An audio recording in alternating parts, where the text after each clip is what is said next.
des faits que j'ai vécus pendant la guerre, d'une autre façon certainement. Mais je retrouve ces moments de difficulté pour les personnes qui ont des enfants, pour les personnes qui doivent travailler. Difficultés alors qu'on pourrait très bien les éviter. Ce moment me rappelle bien sûr la guerre de 40. Mais quelquefois, je la trouve encore plus violente, parce qu'on nous prend nos libertés.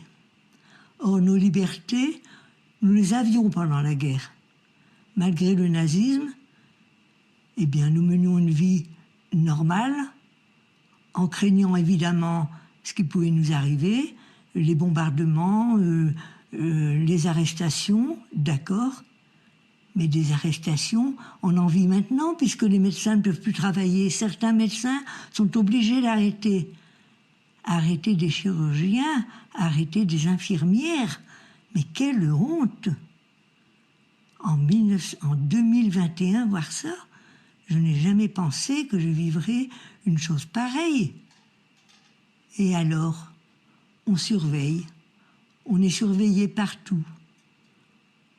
À l'entrée des cinémas, à l'entrée des restaurants, que dis-je encore? À l'entrée des restaurants, des jeunes, on force des jeunes avec leur téléphone. Mais qu'est-ce que cela veut dire? Et alors, ils sont là à surveiller. Surveiller qui? Surveiller quoi? Mais de quoi se mêle-t-on? Que fait-on du secret médical? Le secret médical est complètement bafoué. Ce n'est absolument plus possible, ça.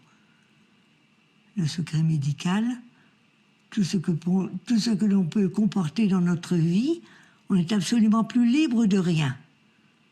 Alors ce n'est plus possible. Comment va-t-on vivre encore dans l'avenir? Moi, je pense aux enfants. Oui, messieurs et dames, je pense à vos enfants. Que vont-ils devenir? Que vont-ils faire?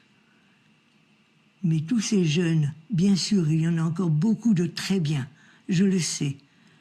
Mais les jeunes qu'on oblige à faire des choses pareilles, surveiller les autres, mais qu'on leur apprenne la moralité, qu'on leur apprenne à aider les autres, mais pas les surveiller, c'est totalement différent. Voilà ce que je veux dire. Maintenant, eh bien, la suite, bien sûr, je ne la verrai pas. Mais mes comparaisons avec la guerre, elles sont tellement nettes. Mais quand nous partions quelque part, bien sûr, il y avait les Allemands, mais ils n'étaient pas tous comment je vais dire, des assassins. Il y en a qui comprenaient très bien notre vie. Évidemment, il y a eu la résistance. La résistance est une chose dont je me rappelle très bien. Nous avions des voisins résistants. Et jusqu'à leur départ, c'est-à-dire qu'ils ont été arrêtés, et jusqu'à leur départ, nous n'étions pas bombardés. Et le jour où on est venu les arrêter, le lendemain, bombardement anglais ou américain, peu importe, mais les résistants, ils servaient à quelque chose. Et c'est pour ça que nous aussi, on doit résister. Résister jusqu'au bout, quoi qu'il arrive.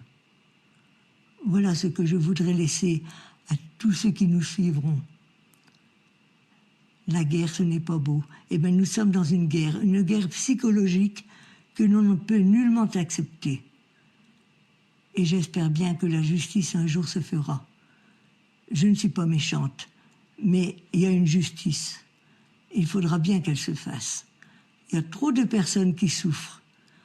Je pense aux EHPAD. Je pense aux enfants que l'on oblige presque de vacciner, alors que ce vaccin, on ne sait même pas ce qu'il est. C'est ignominie, c'est pas possible. Voilà ce que je voulais dire.